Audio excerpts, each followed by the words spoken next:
آیا د خطر او ویرې ترمنځ توپیر شته؟ کوم څه چې خطرناک نه دي نو ولې ترې ویریږو؟ مونږ اکثریتو ته خطر او ویره دواړه یو شی او یو شان ښکاري او همدا یوازینی دلیل دی چې مونږ ویریږو.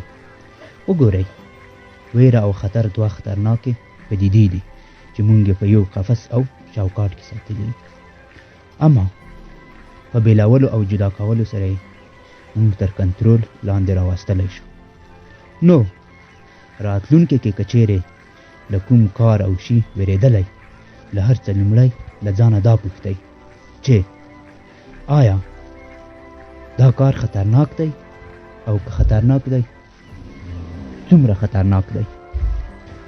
اکثر وخت له کوم څه چې مونږ ویریږو هیڅ خطرناک نه وي او یوازې یوه ویره او ترهه یې زمونږ زړونو کې اچولې وي.